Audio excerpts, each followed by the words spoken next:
নমস্কার বন্ধুরা, কেমন আছেন সবাই? আমরা খুব ভালো আছি। আর দেখতে পাচ্ছেন সামনে মা ক্যাপসিকামগুলোকে কাটছে।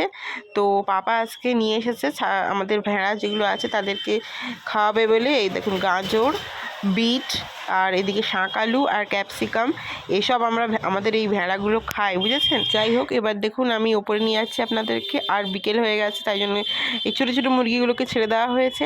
আর এই যে বাচ্চা মুরগিগুলো, এগুলো আরও ছোট ছিল জানেন। যাই হোক, এরা অনেকটা বড় হয়েছে, দেখুন ভালো লাগছে না দেখতে? ওদের কালারটা কিন্তু পুরো সাদা কালার, গায়ের কালারটা কিন্তু খুবই সুন্দর এরা।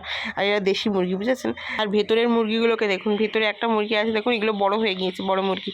আর এরপরে দেখুন একটা মোরগ আছে, একটা মুরগি আছে। এরা সব টমেটো খাচ্ছে, আমি যেই গিয়েছি পালাচ্ছে অমনি। যাই হোক, এরা কিন্তু এই ঘরটাতেই থাকে, আমাদের ছোটো মতো ঘর করে দেওয়া হয়েছে মুরগিদের জন্য সেখানে।